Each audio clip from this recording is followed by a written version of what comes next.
성경 말씀 함께 보겠습니다. 성경 말씀은 마태복음 1장 21절과 사도행전 4장 12절 말씀입니다.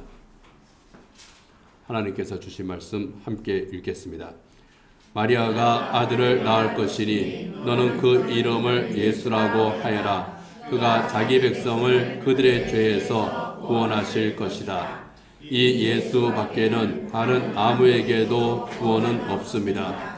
사람들에게 주신 이름 가운데 우리가 의지하여 구원을 얻어야 할 이름은 하늘 아래에 이 이름밖에 다른 이름이 없습니다. 아멘.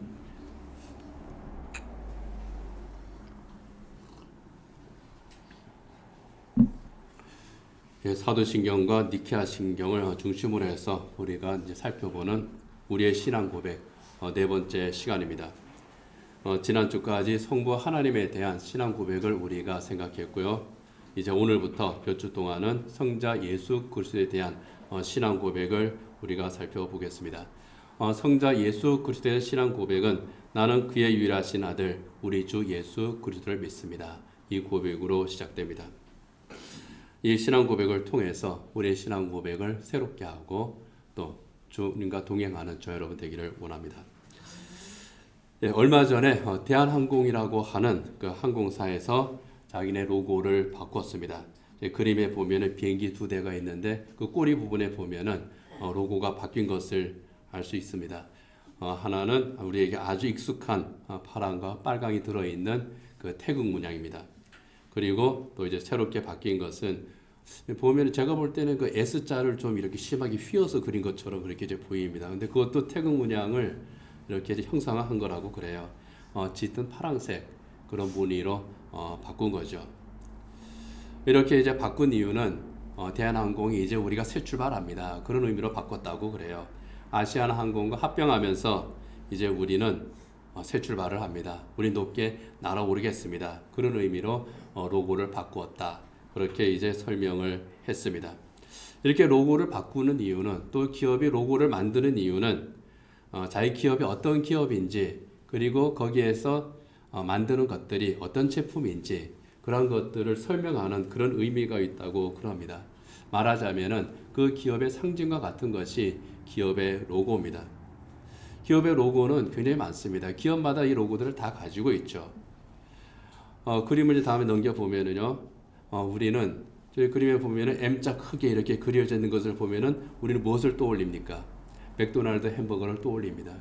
그리고 저기 한입 베어문 같은 그 사과를 보면은 우리 뭘 떠올립니까? 아이폰 만드는 애플사를 떠올립니다. 저 로고를 보면은 우리는 그 회사나 그 제품을 떠올리는 겁니다. 또 이제 그 옆에 이제 그림을 보게 되면은 저는 저 그림들을 봐도 잘 모릅니다. 그런데 어떤 분들은 저 그림을 보면은 저게 뭐다 이제 바로 압니다. C자가 서로 등 돌리고 있는 것 같은 그래서 이렇게 교차해 있는 것 같은 그런 그림 그 어느 회사 겁니까?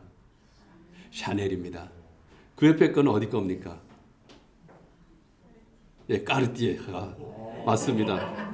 그 옆에는요 펜디 그 샤넬 밑에는요 루이 비통.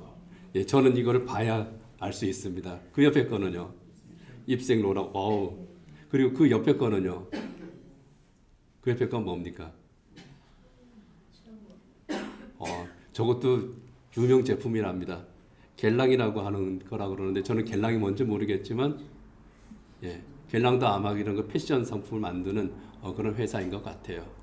보면은 압니다. 남자들은 이거는 몰라도 자동차 로고를 보면 압니다. 동그라미에 CO처럼 있는 형상을 딱 보면은 저건 벤츠다. 그리고 동그라미 4개가 겹쳐 있는 걸 보면은 저건 아우디다. 그렇게 이제 압니다. 자기 관심 있는 분 알고 그 다음에 저 상표를 보면은 저 로고를 보면은 저건 어느 회사 것이고 저 로고가 찍힌 뭐 핸드백이나 또는 뭐 자동차나 그런 것을 보면은 저거는 어디 거야. 그러면서 갑자기 값어치가 확 올라가게 되죠. 그 기업을 상징하는 것이 이런 로고들입니다. 교회도 로고가 있습니다. 교회 무슨 로고가 있겠나 싶은데 저기에 자, 저 세 개의 그림 가운데에 우리 교회가 속한 고신총회 로고는 어떤 걸까요? 네, 제일 큰 거. 예. 여기 이제 보면은 우리 주부에는 이제 그게 없는데 바깥에 이제 우리 교회 간판에 보면은 저 이제 그림이 딱 그려져 있습니다. 테두리는 이제 빠져 있고 저 그림이 그려져 있습니다. 저거는 뭐를 상징하는 것 같으세요? 보면은요 십자가 바로 딱 보입니다. 그리고 성경책, 신약 구약 성경책. 저 보면 꼭 날개 같은 느낌도 이제 들고요. 그래서 저거를 보면은 교회다. 그리고 우리 고신 교회는 오직 성경 말씀과 오직 십자가. 하나님께서 하나님의 구원 계획을 약속하시고 선포하신 그 성경 말씀, 우리 믿음의 근거 성경 말씀, 그리고 하나님의 언약을 성취하신 예수님의 십자가. 이것이 우리 신앙 고백의 바탕이다 하는 것을 저걸 보면 우리는 바로 압니다. 그래서 이 로고를 처음 만들었을 때에 우리는 성경 말씀과 십자가를 붙들고 복음의 길을 힘차게 걸어갑니다. 이런 신앙 고백이 저 로고에 그리고 저 심볼에 들어 있는 겁니다. 그런데 우리 교회뿐만 아니라 대부분의 교회들이 십자가를 기본으로 해서 그 교단의 마크 또는 로고를 만듭니다. 중앙에 있는 저 마크는요 합동측 겁니다. 대한예수장로회 합동. 저희도 우리하고 사실은 비슷합니다. 십자가가 있고 좌우편에 있는 저 초록색, 파란색 저 사각형은 뭘 나타내겠습니까? 신약성경, 구약성경입니다. 그리고 그 옆에는 통합측 마크입니다. 십자가가 있고 거기 이제 초록색 바탕, 저 뭐 같으세요? 두루마리 성경인데 또 어떻게 보면은 우리 또 한반도 모양처럼 이제 보이기도 합니다. 제가 통합측 관계자한테 확인해 보지는 않았는데 전에 한번 들은 적이 있습니다. 하나님의 말씀으로 이 나라의 민족을 복음화하기 위한 그런 목적이 저 그림에 그려 있다. 뭐 그런 설명을 들은 적이 있습니다. 각각 자기들의 신앙 고백과 또 그 교회 정체성을 드러내는 그러한 의미로 이 로고들을 다 만드는 겁니다. 그런데 교회들이 각 교단들이 가지고 있는 그 로고 또 그 교단의 마크에 성경과 십자가가 공통적으로 들어간 그 이유는 무엇이겠습니까? 정체성 때문이에요. 교회의 정체성, 그리스도인의 정체성. 하나님께서 죄인들을 구원하기 위한 그 계획을 하나님의 말씀인 성경을 통해서 계시하셨습니다. 하나님의 언약이 거기에 다 나타나 있어요. 그리고 그 언약에 따라서 세상에 오신 예수님께서 십자가 위에 하나님의 구원을 성취하셨거든요. 그래서 우리는 성경 말씀을, 그래서 우리는 십자가를 붙들고 나갑니다. 우리 신앙 고백의 근거, 신앙생활의 근거입니다. 그래서 저런 로고를 만들어서 형상화한 겁니다. 그것을 이제 교회 용어로 말하면 이콘이다. 또 그렇게 이야기도 합니다. 모든 교회와 그리스도인에게 있어서 이 십자가는 뗄래야 뗄 수 없는 그런 관계가 있습니다. 그래서 어떤 분들은 십자가 목걸이를 하고 다니기도 하고요. 그리고 교회마다 십자가를 붙이기도 합니다. 우리 교회는 그 예배당 안에는 십자가를 걸지는 않습니다. 이건 개혁주의 교회의 전통이에요. 이제 예배당 안에 십자가를 붙이는 교회들도 많이 있고 우리 고신교회에서도 이제 붙이는 교회들이 많이 있는데 개혁주의 교회의 전통은 그 어떤 것도 형상화해서 우상을 만들면 안 된다. 그래서 예배당 안에 십자가를 딱 해놓으면 경건한 느낌이 들고 그 앞에서 기도하면 주님과 더 가까이 가는 것 같고 응답이 빨리 올 것도 같고 그렇지만 그 십자가가 자기도 모르게 우상화되는 그런 일들이 중세시대에 있었거든요. 십자가가 우상이 되어버리는 거예요. 그래서 십자가의 예수님이 우상이 되어버리는 겁니다. 아무 형상도 만들지 말라고 했는데 그래서 우상화할 수 있는 그런 그 소지가 있는 것들은 제외하고 보이지 않는 가운데 임재하신 하나님께 우리가 영광을 돌리고 예배하고 거룩한 교제를 나눕니다. 그런 그 신앙 고백 전통의 바깥에는 여기가 교회입니다. 그 표지로 십자가를 세웁니다. 그리고 조금씩 한 가지만 제가 이제 상식으로 말씀을 드릴게요. 예전에는 이제 교회가 세워지는 자리가 그 동네에서 가장 높은 곳입니다. 그리고 그 교회에서 아주 뼈쪽에 첨탑을 세우죠. 그래서 아주 높게 세웁니다. 그리고 거기다 십자가를 위에다가 붙여요. 그것은 우리가 하나님께 가까이 나아갑니다. 그런 것 신앙 고백적 의미가 있습니다. 그리고 예전에는 교회들이 천주교든 우리 개신교든 다 이제 똑같습니다. 교회 이제 십자가를 할 때에 세 개를 세워요. 그래서 삼위일체 하나님. 뭐 그런 그 상징적 의미들이 각각 다 있습니다. 예배당 유리창도 오른쪽 6개, 왼쪽 6개 해서 12사도. 뭐 그런 의미로 각각 하는 것, 그런 의미들이 있습니다. 그런데 그런 것들이 우상화되어 버린 경향이 있기 때문에 그것들을 하지 않는 거죠. 우리 교회 천국 몇 개입니까? 하나, 둘, 셋, 넷, 다섯, 6개. 예, 이쪽에 6개 다음에 12개 됩니다. 자, 근데 그렇게 의미 붙이면 안 되고요. 그리고 강대상 여기 앞에 보면은 요 밑에 있는 그 문양이 어떤 문인 것 같으세요? 예, 촛대입니다. 요한계시록에 나오는 7촛대. 예, 그러니까 교회는 각각 그런 상징적인 그런 의미들이 있는 겁니다. 그런데 그것이 우상화되는 일들이 있었기 때문에 그거를 금지하게 된 거예요. 자, 이제 본문으로 돌아오도록 하겠습니다. 그런 이 모든 상징들이 다 있는데 제일 중요한 상징 하나를 딱 꼽으라 그러면 뭡니까?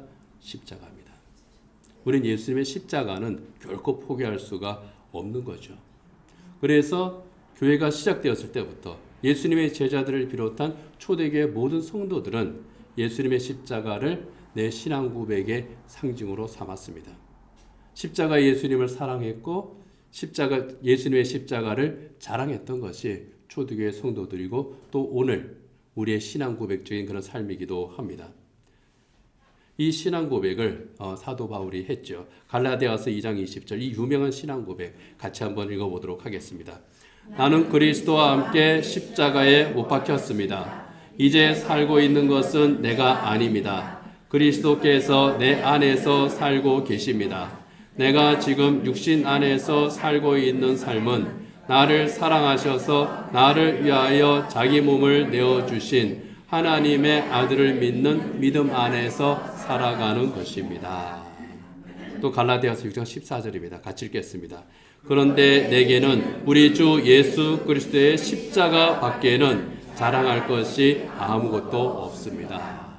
나는 그리스도와 함께 십자가에 못 박혔습니다. 이제 내 안에 살고 있는 것은 내가 아니라 예수님이십니다. 나는 이 예수님을 사랑하고 나는 이 예수님만을 자랑합니다. 이것이 바울의 신앙 고백이었고 또 초대교회 성도들의 신앙 고백이었고 또 오늘 우리의 신앙 고백이기도 합니다. 그래서 우리를 죄에서 구원하기 위해서 우리 예수님께서 지신 그 십자가 이것은 그리스도인들의 표지였습니다. 신앙 고백의 상징이었습니다. 그렇기 때문에 핍박 가운데에서도 초대교회의 그 핍박 가운데에서도 그리스도인들은 서로 만나게 되면은 인사할 때에 십자가 사인을 서로 주고받았던 겁니다. 내 안에 예수님 계십니다. 당신 안에 예수님 계십니까? 우리와 함께 하신 예수님이십니다. 그렇게 신앙 고백을 서로 나누었던 겁니다. 서로 만나면 한 사람이 일자로 싹 금을 긋습니다. 그러면 다른 사람이 거기에다 또 이제 세로로 또 금을 싹 긋습니다. 십자가가 되죠. 우리는 그리스도인입니다. 그렇게 서로 확인하는 그런 의미가 있었던 겁니다. 그런데 이 십자가와 함께 초대교회 성도들에게 또 하나의 상징이 있었습니다. 그것은 바로 그림에 보이는 것처럼 물고기 모양의 그림입니다. 초대교회 성도들은 서로 만나면은 이 물고기 사인을 서로 주고받았던 겁니다. 예배 처소를 찾아가던 그러니까 초대교회 당시에 로마에서 핍박받던 그런 그 성도들은 오늘날 우리처럼 이렇게 자유롭게 예배를 드리지를 못했죠. 지하 묘지인 카타콤에서 또는 어떤 특별한 처소에서 오늘은 여기에서 예배드립니다. 마치 북한의 지하교회가 그런 것처럼 또 중국의 지하교회가 그런 것처럼 예배 처소가 수시로 바뀝니다. 그래서 오늘은 여기에서 예배를 드립니다. 오늘은 저기에서 예배를 드립니다. 서로 간에 이제 소식을 주고받습니다. 그리고 예배 처소를 찾아갑니다. 예배 처소를 찾아가던 두 사람이 길에서 만납니다. 그런데 이 사람이 우리와 함께 예배하는 그리스도인인지 좀 애매할 때가 있습니다. 그럴 때 한 사람이 길바닥에 저 물고기 모양의 한 부분을 그리는 거예요. 이렇게 이제 위쪽으로 단원을 이렇게 이제 그린다든지 아니면은 영어 이제 C자 모양으로 이렇게 딱 이제 그린다든지 절반을 그립니다. 그러면은 다른 사람이 나머지 절반을 완성을 하는 거예요. 한 사람이 이렇게 그림을 그리면 다른 사람이 밑에서 이렇게 그립니다.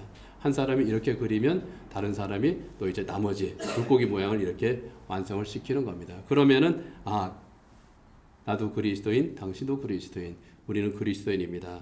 그렇게 서로 확인을 하는 거죠. 그리고 함께 예배를 드리러 갑니다.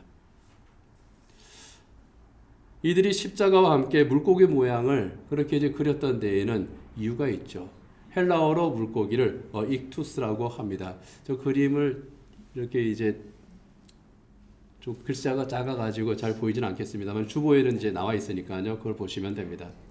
예수 그리스도 하나님의 아들 구세주라고 하는 그 헬라어 단어 예수스 크리스토스 데우 휘오스 소테르라고 하는 이 헬라어 단어의 첫 글자들을 딱 모아가지고 조합을 시키면은 저렇게 익투스라고 하는 물고기라고 하는 뜻의 헬라어가 되는 겁니다. 이제 익투스 또는 이제 보다 정확하게 이제 발음하면은 익시스 이제 그렇게 되는데요. 물고기 모양을 딱 그리면은 딱 연상이 되는 거예요. 예수 그리스도 하나님의 아들 구세주 그런 뜻이구나. 그래서 물고기 그림을 그리면은 나는 구주이신 하나님의 아들 예수 그리스도를 믿습니다. 그런 신앙 고백이 되는 겁니다. 나는 십자가를 그리면서 나는 십자가 예수를 믿습니다. 물고기를 그리면서 나는 하나님의 아들 예수 그리스도 나의 구주를 믿습니다. 이 신앙 고백을 서로 하는 겁니다. 그런데 이 신앙 고백은요, 정말 사실은 목숨을 건 신앙 고백이었습니다. 말씀드린 것처럼 그 시대는 박해 시대입니다. 수많은 그리스도인들을 학살했던 그 로마 황제 네로, 이 네로를 비롯한 기독교를 박해하는 그런 그 로마 제국의 그런 시대였습니다. 많은 그리스도인들이 오직 신앙생활 하나를 위해서 믿음을 지키기 위해서 카타콤이라고 하는 지하 묘지로 숨어서 지내던 바로 시절이었기 때문입니다. 수많은 그리스도인들이 체포되었습니다. 때로는 화형을 당합니다. 때로는 원형 경기장에서 맹수의 먹이가 되던 그런 시대였습니다. 폴리갑처럼 불타는 나무 위에서 그 위에 올라가서 불이 타던 그런 시대. 주님께서 나를 모른다 하신 적이 한 번도 없는데 내가 어찌 주님을 모른다고 하겠습니까? 이런 신앙 고백을 하면서 순교를 하던 바로 그런 시대였습니다. 그런 시대에 십자가의 그림을 그리고 물고기 그림을 그리면서 나는 하나님의 아들 구주 예수 그리스도를 믿습니다. 이렇게 고백을 했던 겁니다. 그리스도인들을 적발하고자 하는, 찾아내서 체포하고자 하는 그런 사람들을 만나게 되면은 이 신앙 고백과 함께 여지없이 체포되고 순교할 수밖에 없었던 바로 그런 시대였습니다. 그러나 그럼에도 불구하고 그들은 십자가와 예수 그리스도에 대한 신앙 고백, 바로 그 신앙 고백으로 그 험한 세월을 견디고 또 이겨냈던 겁니다. 초대교회 성도들이 살았던 그 지하 공동묘지 카타콤, 로마에도 있고 터키에도 있고 프랑스에도 있고 복음이 전해진 곳에는 이 카타콤들이 굉장히 많이 있습니다. 이 카타콤에는요, 그 당시 그리스도인들이 그렸던 그런 그 신앙 고백적인 그림들이 많이 있습니다. 저기 있는 사진은 이제 바로 그 로마에 있는 카타콤 이제 그림이고요. 자, 다음 페이지 넘기면은요, 그들이 그렸던 그런 그 많은 그 그림들이 있습니다. 이제 맨 위에 있는 이제 누가 봐도 이제 예수님의 초상이죠. 어떻게 보면 가장 오래된 예수님의 초상이라 생각해도 될 겁니다. 일반적으로 우리가 이제 성화에서 보는 예수님의 모습하고는 좀 다릅니다. 나이도 이제 보면은 실제로 예수님 나이처럼 한 30대의 그런 그 얼굴 모습으로 되어 있고요. 좀 이상하게 거룩해지고 장발인 그런 그 우리가 성화에서 흔히 보는 그 예수님의 모습과는 참 많이 다르고, 저는 이 예수님의 모습이 오히려 더 현실적이지 않을까 그런 생각을 합니다. 근데 유대인의 모습이라기보다는 좀 그 그리스나 로마 이쪽 사람의 그런 모습이 이제 보이기도 하는데 그쪽 지역의 카타콤이기 때문에 그런 것 같긴 합니다. 이 예수님의 모습을 카타콤에서 지내던 바로 그 그리스도인들이 그린 거예요. 그리면서 또 이제 나를 구원하신 예수님에 대한 신앙 고백을 했겠죠. 그리고 저기에 보면은 맨 위에는 물고기 2마리와 십자가의 그림, 그리고 중간에는 물고기 그림, 거기에 이제 익지스하고 이제 써놨습니다. 그리고 맨 밑에는 예수님께서 길 잃은 양을 찾아서 어깨 메고 오는 그런 그 목자이신 예수님의 모습, 이런 것들을 그들이 그림으로 그리면서 자기들의 신앙 고백을 했고 또한 그리스도인의 정체성을 또 지켜 나갔던 겁니다. 신앙 고백의 흔적들입니다. 1세기, 2세기, 3세기 그때의 고난 가운데에서도 정말 신앙 고백을 그렇게 지켜냈던 바로 그들. 우리는 어떻습니까? 정말 그 사람들처럼 카타콤의 이 순교자들, 이 그리스도인들처럼 생사가 걸려있는 바로 그 순간에 그들처럼 신앙 고백할 수가 있겠습니까? 그런 것들을 생각할 때에 참 많이 부끄러운 것이 우리의 모습이기도 합니다. 초대교회 성도들이 이 물고기 그림으로 예수님에 대한 신앙 고백을 한 것처럼 우리도 그 신앙 고백으로 살아갑니다. 예배할 때마다 우리는 사도신경으로 하나님 앞에서 신앙 고백합니다. 나는 그의 유일하신 아들 우리 주 예수 그리스도를 믿습니다. 나는 하나님의 유일하신 아들 우리 주 예수 그리스도를 믿습니다. 그렇게 고백하면서 우리가 예배하고 그리고 우리가 우리의 신앙 생활을 하는 겁니다. 오늘 우리가 생각하는 우리 주 예수 그리스도의 신앙 고백 크게 네 부분으로 되어 있습니다. 성부 하나님의 유일하신 아들, 그리고 주 예수 그리스도, 이 네 부분으로 되어 있는 신앙 고백으로 시작합니다. 오늘 우리는 그 중에서 먼저 예수님에 대한, 예수라고 하는 이 이름에 대한 신앙 고백을 먼저 살펴보는 그런 시간을 가지도록 합니다.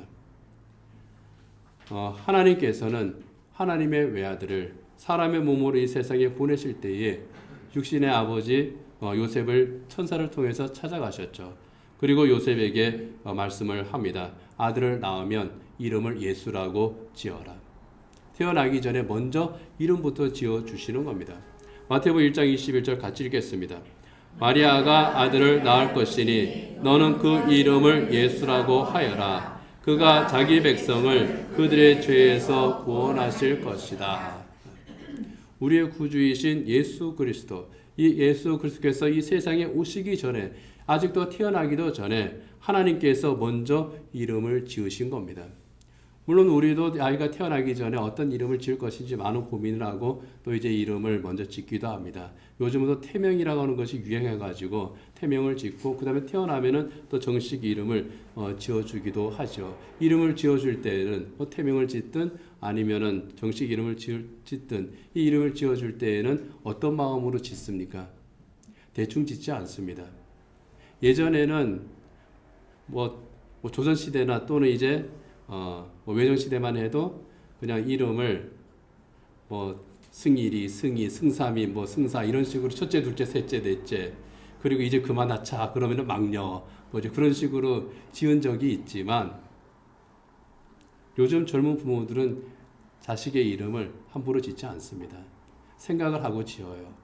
그리고 기도하면서 또 이 아이가 정말 잘 되기를 기대하는 가운데에 그 이름을 지어줍니다. 참 소중한 이름이에요. 기대 가운데에 짓습니다. 이 아이의 인생을 소망 가운데에서 짓습니다. 하나님께서도 마찬가지입니다. 하나님께서 이름을 지어주실 때에 그냥 아무 생각 없이 툭 던져주신 이름이 아니라는 겁니다. 예수라 하라. 하나님의 구원이 철저하게 하나님의 계획하심 가운데에, 하나님의 인도하심 가운데에 이루어졌다는 것을 의미하는 겁니다. 먼저 이름을 지어주시고 그리고 그 이름을 가져야 할 하나님의 아들을 이 세상에 보내시는 겁니다. 이 모든 과정이 하나님의 의도대로, 하나님의 기대대로 하나님의 계획대로 이루어졌습니다. 그것을 우리는 하나님의 주권이라고 말합니다. 하나님께서 주권을 가지고 이 모든 일을 계획하시고 진행을 하신 겁니다. 하나님께서 이름을 지어주신 일들은 성경에 여러 군데에서 나옵니다. 아브라함을 택하셨을 때에 하나님께서는 아브라함에게 이름을 새롭게 지어주시죠. 창세기 17장 5절 같이 한번 읽어보겠습니다. 내가 너를 여러 민족의 아버지로 만들었으니 이제부터는 너의 이름이 아브라함이 아니라 아브라함이다. 아브라함과 아브라함 큰 차이는 없는 것 같아요. 실제로도 그 이름 자체에서 아주 큰 차이는 없습니다. 아브라함이라고 하는 그 처음 가졌던 그 이름, 그것은 존귀한 아버지다. 그런 뜻을 가진 그런 뜻이 있습니다. 존귀한 아버지다. 근데 아브라함은요, 많은 민족의 아버지다. 그런 뜻입니다. 너는 커서 아주 귀한 사람이 될 거야. 우리 부족의 족장으로 살아야 되니까 너는 아주 존귀한 사람이야. 그런 뜻을 가진 이름이 아브라함이었다고 하면은 하나님께서는 그것을 넓혀버리시는 거예요. 그냥 한 부족에서 그냥 귀하게 살아가는 그런 존재가 아니야. 많은 민족의 아버지가 될 거야, 너는. 많은 민족이 너를 통해서 구원을 받을 것이고 너는 그 복의 출발점이 될 거야. 그래서 하나님께서 아브라함이라고 하는 새 이름을 그에게 주신 겁니다. 하나님의 구원 계획이 담긴 이름이에요. 예수님의 제자 베드로의 본래 이름은 시몬이죠. 그런데 예수님께서는 이 시몬에게 새 이름을 주십니다. 너의 이름은 이제 베드로다. 베드로의 유명한 신앙 고백, 주는 그리스도시요 살아계신 하나님의 아들이십니다 하는 이 신앙 고백을 듣고 예수님께서 그에게 새로운 이름을 주십니다. 마태복음 16장 18절 같이 한번 읽겠습니다. 나도 너에게 말한다. 너는 베드로다. 나는 이 반석 위에다가 내 교회를 세우겠다. 그 전까지 시모나 시모나 하고 이제 불렸다가 이제 베드로라고 바뀝니다. 그리고 성경에서도 그 이후로 그의 이름은 베드로입니다. 그리고 우리도 그를 베드로라고 부릅니다. 왜 베드로라고 새 이름을 주셨고 베드로라고 부릅니까? 주님께서 주님의 교회를 세우시는 주님의 교회 계획이 그 이름에 있기 때문입니다. 하나님께서 주시는 이름, 거기에는 하나님의 계획이 담겨 있는 이름이다. 그런 뜻입니다. 세례 요한도 마찬가지입니다. 사가랴에게 요한이라고 하는 아들이 태어나면 요한이라고 지어라고 할 때에 그 요한의 뜻은 하나님의 은혜, 그런 뜻이거든요. 하나님의 은혜를 선포하는 자로서 이 세례 요한이 세상에 왔기 때문에 하나님께서는 아들을 낳으면 이름을 요한이라고 하라 하신 겁니다. 예수님께서 이 세상에 태어나시기도 전에 하나님께서 예수라고 하는 이름을 지어주신 이유는 하나님의 구원 계획이 바로 거기에 있기 때문이었다는 겁니다.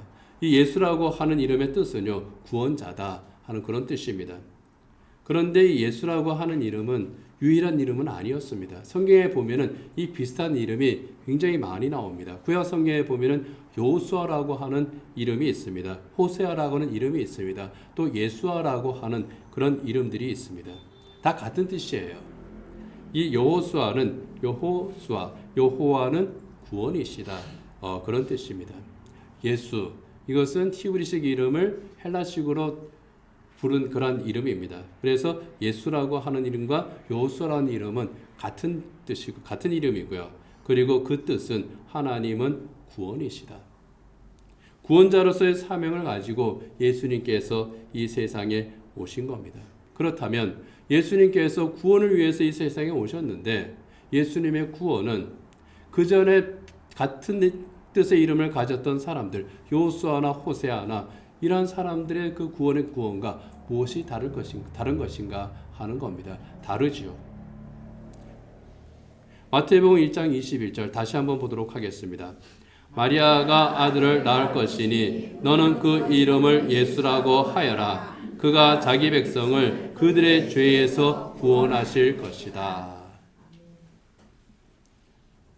성경에 보면 구원이 크게 두 가지 의미로 쓰이는 것을 봅니다. 하나는 고난 가운데에서 구원하는 거예요. 어려운 가운데에서 구원하는 겁니다. 질병 가운데에서 구원하는 겁니다. 그것은 문제의 해결을 의미합니다. 그런데 예수님의 구원은 그것과 차원을 달리하는 구원이라는 겁니다. 예수님께서 하시는 구원은 죄에서 구원하시는 겁니다. 그리고 다른 구원들, 고난 가운데에서, 질병 가운데에서, 어려움 가운데에서 구원하는 것은 죄에서 구원받은 자에게 주시는 하나님의 보너스와 같은 그런 구원인 겁니다. 그렇다면 자기 백성을 그들의 죄에서 구원하시는 구원이라면은, 그렇다면 그 죄는 어떤 죄를 의미하겠습니까? 우리가 흔히 생각하는 그런 죄입니까? 아니면은 또 특별한 죄입니까? 예수님께서 구원하시는 그 죄는요, 근본적인 죄를 의미합니다. 근본적인 죄, 그것을 우리는 원죄라고 말합니다. 그리고 우리가 일반적으로 생각하는 죄, 자범죄라고 말합니다. 이러한 죄들로부터의 구원입니다. 그 죄에 대해서 웨스트민스터 신앙 고백서에서는 이렇게 또 언급을 하고 있습니다. 웨스트민스터 신앙 고백서 제6장에 보면은요, 이런 내용이 나옵니다. 같이 한번 읽겠습니다. 좀 길지만 같이 한번 읽어보도록 하겠습니다. 사람은 원래의 부패로 말미암아 모든 선을 전적으로 싫어하고 그것을 행할 수 없으며 거역하고 전적으로 모든 악에 기울어지며 이 원래의 부패로부터 모든 자범죄가 나온다. 모든 죄는, 이어서 읽습니다. 모든 죄는 하나님의 의로우신 율법을 범하는 것이며 율법에 반하는 것이기 때문에 본질상 죄인에게 죄책을 안겨준다. 이로써 죄인은 하나님의 진노와 율법의 저주에 넘겨져 영적이고 현세적이고 영원한 모든 비참을 동반하는 사망에 처하게 되었다. 굉장히 좀 용어들이 좀 어렵습니다. 그런데 이제 쉽게 말하면은 하나님의 법을 어기는 것, 불순종하는 것, 이것이 죄고 그로 말미암아 영적이고 육적인 그러한 그 사망에 처하게 되었다. 그런 뜻입니다. 죄로 말미암은 사망. 그것은 단순한 육체의 사망만을 의미하는 것이 아니죠. 육체의 사망은 모든 사람이 선인이든지 악인이든지 그리스도인인지 비그리스도인인지 모든 육체를 가진 사람은 피할 수 없는 그러한 그 사망입니다. 죄로 말미암은 사망은 그 사망과 또 다른 차원의 사망이죠. 영원한 사망입니다. 타락한 인간이 피할 수 없는 영원한 사망, 영적이고 현세적이고 영원한 모든 비참을 동반하는 바로 그 사망. 바로 그 사망에서 스스로 구원할 수도, 그 사망을 피할 수도 없고 또 그 사망에서 스스로 구원할 수도 없는, 구원할 능력도 없는 그런 인간이라는 겁니다. 그래서 이 영원한 사망은 영원한 절망일 수밖에 없습니다. 그래서 키에르케고르가 죽음에 이르는 병이다. 또 그렇게 이제 설명을 한 거죠. 그런데 하나님께서는 인간을 그러한 절망과 사망 가운데에 버려두지 않으셨습니다. 예수님을 통한 구원 계획을 세우시는 겁니다. 인간의 타락과 함께 영원한 사망을 향해서 달려가는 바로 그 인간을 하나님께서 멈추게 하시고 구원하고자 하시는 그 계획을 세우신 겁니다. 그리고 약속을 주셨습니다. 성경을 통해서. 그리고 그 역사의 그 모든 과정들을 통해서 하나님께서 언약을 하셨습니다. 그것을 바로 은혜 언약이라 그렇게 말합니다. 이 은혜 언약에 대해서 웨스트민스터 신앙 고백서 제7장에 보면요, 이렇게 말합니다. 이 언약으로 하나님께서는 죄인에게 예수 그리스도로 말미암은 생명과 구원을 조건 없이 제시하시고 그들이 구원을 받도록 하셨다. 조건 없이 예수 그리스도로 말미암은 생명과 구원을 조건 없이 제시하셨고 그것을 받아들이고 믿고 고백할 때 구원을 받도록 하신 것이 하나님의 은혜 언약이라 하는 겁니다. 이 하나님의 은혜 언약에 대해서 로마서 8장 3절은 이렇게 고백을 합니다. 같이 읽겠습니다. 육신으로 말미암아 율법이 미약해져서 해낼 수 없었던 그 일을 하나님께서 해결하셨습니다. 곧 하나님께서는 자기의 아들을 죄된 육신을 지닌 모습으로 보내셔서 죄를 없애시려고 그 육신에다 죄의 선고를 내리셨습니다. 예수님께서 그 몸에 죄의 선고를 내리고 죄값을 대신 치르심으로 죄를 없애셨고 그 결과로 구원을 하셨다는 겁니다. 바로 그것을 위해서 예수님께서 이 세상에 오시는 겁니다. 이 하나님의 구원 계획을 위해서 예수님께서 이 세상에 오셨고 스스로 고난을 당하셨고 십자가에서 자기 목숨을 내어놓으신 것, 이것이 예수님의 구원 사역이고 구원 여정이었습니다. 예수님께서 예수라고 하는 이름을 받고 이 세상에 오실 때 이미 죄인인 우리를 구원하시는 하나님의 사명을 가지는 그 이름이었다고 하는 겁니다. 예수님께서 이 이름을 가지고 오셨고 오직 이 이름만을 통해서 우리가 구원을 받을 수 있다고 하나님께서는 분명하게 선언을 합니다. 사도행전 4장 12절입니다. 같이 읽겠습니다. 이 예수 밖에는 다른 아무에게도 구원은 없습니다. 사람들에게 주신 이름 가운데 우리가 의지하여 구원을 얻어야 할 이름은 하늘 아래에 이 이름밖에 다른 이름이 없습니다. 신앙생활의 형태는 여러 가지입니다. 사람들마다 다 똑같을 수 없습니다. 다릅니다. 우리가 같은 교회에서 신앙생활을 하지만 신앙생활의 모습은 정말 서로 많이 다릅니다. 어떤 사람은 굉장히 엄격하게 신앙생활을 합니다. 어떤 사람은 참 자유롭게 신앙생활을 합니다. 어떤 사람은 날마다 기도하고 말씀을 묵상하는 가운데에서 신앙생활을 합니다. 어떤 사람은 일주일에 한 번 교회 와서 예배하는 것으로 나는 이것만 해도 내가 참 대단한 거야. 그렇게 스스로 만족하면서 신앙생활하기도 합니다. 신앙생활의 형태는 각기 달라요. 그러나 구원을 받는 길은 오직 하나밖에 없다는 겁니다.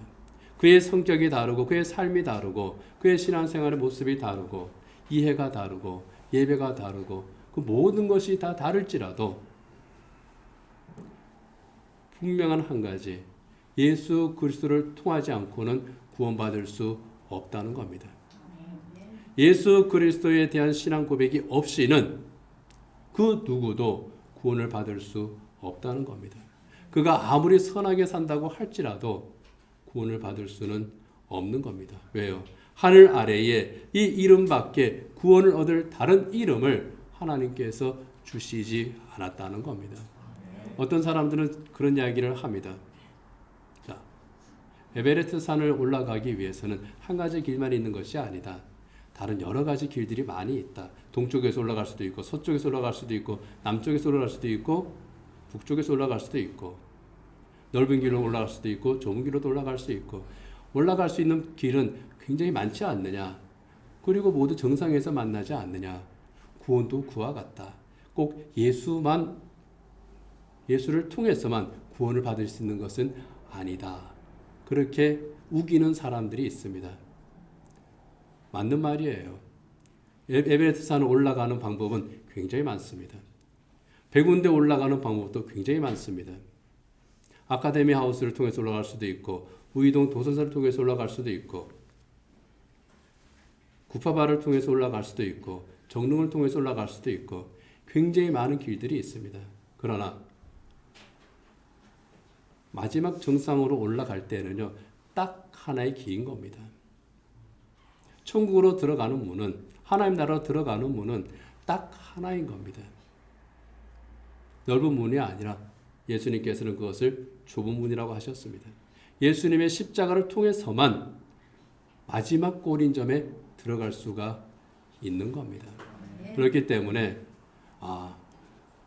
꼭 예수를 통해서만 구원받으시다고 하는 그런 편협한 그런 주장을 하지 마라 라고 하는 사람들이 있다면, 그래, 너의 길을 열심히 가라. 그러나 그 길 마지막 끝에서 너가 들어가야 될 그 문은 하나밖에 없는 거야. 이게 구원의 복음입니다. 이게 예수의 이름이에요. 우리가 구원을 얻을 이름은 오직 예수 그리스도, 이 이름밖에 없는 겁니다. 예수님을 믿지 않고 예수님을 구주로 영접하지 않고 그 누구도 구원을 받을 수 없는 겁니다. 그래서 예수님께서는 요한복음 3장 14절에서 분명하게 말씀을 하십니다. 같이 한번 읽어보겠습니다. 모세가 광야에서 뱀을 든 것 같이 인자도 들려야 한다. 그것은 그를 믿는 사람마다 영생을 얻게 하려는 것이다. 출애굽한 이스라엘이 광야에서 그들의 죄 때문에 불뱀에 물렸습니다. 많은 사람들이 죽어갔습니다. 그때에 하나님께서는 모세에게 장대에 놋뱀을 만들어 달아라고 말합니다. 그것을 쳐다보는 자들은 구원을 받는다고 말씀을 하셨습니다. 쳐다보는 자들이 구원을 받았습니다. 그들이 구원을 받는 유일한 길은 쳐다보는 거였습니다. 장대의 그 놋뱀을 쳐다보는 거였습니다. 바로 그것처럼 십자가의 예수님을 믿음으로 바라보는 사람만이 구원을 받는 겁니다. 이것이 하나님의 구원 계획의 핵심인 겁니다. 이것이 예수님께서 이 세상에 오실 때에 예수라고 하는 이름을 가지고 오신 그 이유인 겁니다. 참 많은 이름을 가지고 오실 수 있지만은 예수라고 하는 이름을 가지고 오신 그 이유, 예수님만을 통해서 구원을 받을 수 있기 때문에, 그 구원의 이름이기 때문에 예수님께서는 예수라는 이름을 가지고 이 세상에 오신 겁니다. 그래서 우리는 우리를 죄에서 구원하신 그 예수의 그 이름을 우리가 듣습니다. 예수님을 믿습니다. 나의 구주이신 예수님을 바라보고 그 예수님의 이름을 부르면서 우리는 기도하고 예수님의 이름을 부르면서 우리 예수님과 동행하며 살아가는 겁니다. 그게 바로 우리의 신앙생활입니다. 초대교회 성도들은 물고기 그림을 그리면서 신앙 고백했습니다. 나는 나의 구주이신 예수 그리스도 하나님의 아들을 믿습니다. 자기의 신앙 고백이 바로 거기에 담겨 있습니다. 그리고 십자가 예수님을 붙들고 하루하루의 삶을 살았습니다. 어떻게 보면 희망이 없을 것 같은 바로 그러한 삶이었습니다. 이 세상에서는 성공의 희망이 없었던 그러한 시대였습니다. 그러나 그들은 십자가를 그리고 이 물고기 모양으로 신앙 고백을 하면서 영원하고 참된 소망 가운데에서 그 어렵고 힘든 그 어두운 시절들을 지냈던 겁니다. 이겨냈던 겁니다. 오늘 우리의 삶은 어떻습니까? 그들처럼 우리가 십자가를 그리고 물고기를 그리면서 그렇게 살 필요는 없죠. 그러나 이 안에 예수 그리스도 나의 주에 대한 신앙 고백, 그리고 내 삶의 길에 나의 지팡이가 되시고 인도자가 되시는 우리 예수님의 십자가, 그 십자가의 예수님을 붙들고 살아가는 그 삶이 우리에게 있어야 하지 않겠습니까? 신앙 고백적인 그런 삶으로 우리가 살아야 하지 않겠습니까? 나는 하나님을 믿습니다. 나는 예수님을 믿습니다. 나는 성령님을 믿습니다. 우리가 입으로 고백하는 것과 함께 실제 삶 속에서 이 신앙 고백이 나와야 되지 않겠습니까? 초대교회 성도들이 그 신앙 고백 가운데에 십자가 예수님을 붙들고 그 예수님을 사랑하고 예수님의 십자가를 자랑하면서 하루하루의 삶을 살아갔던 것처럼 우리의 삶 또한 나를 위해 십자가에서 죽으신 예수님을 사랑하고 그 예수님의 십자가를 자랑하면서 이 신앙, 믿음의 신앙 고백으로 우리의 삶을 살아가면서 참으로 예수님과 함께 복된 믿음의 길을 걸어가는 것, 그것이 바로 우리의 삶이 되어야지 않겠습니까? 이 복된 삶을 살아가는 저 여러분이 되기를 원합니다. 기도하겠습니다.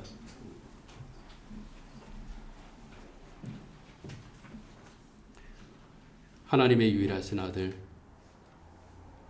예수 그리스도 나의 구주심을 저희들은 사도신경을 통해서 항상 하나님 앞에 고백합니다. 이 고백이 우리의 입술에만의 고백이 아니라 우리의 삶에서의 고백이 되기를 원합니다. 날마다 주님의 십자가를 붙들고 나아가게 하시고 나의 구주 예수 그리스도의 신앙 고백으로 저희들이 이 믿음의 길을 걸어가게 하시고 그러므로 말미암아 영원한 사망에 이르는 그 죄에서 구원하신 우리 주님의 구원의 은총이, 그 구원의 능력이 우리의 삶 속에서 또 우리가 겪게 되는 그 모든 시련과 고난과 어려움과 환난에서도 능히 구원해 주시고 구원받은 자의 복된 삶으로 우리 주님께서 이끌어 주시는 그 참되고 영원한 복을 저희들이 누리며 살아갈 수 있도록 주여 저희들을 도와 주시옵소서. 신앙 고백 가운데에서 승리의 삶을 살게 하여 주옵소서. 예수님 이름으로 기도드립니다. 아멘.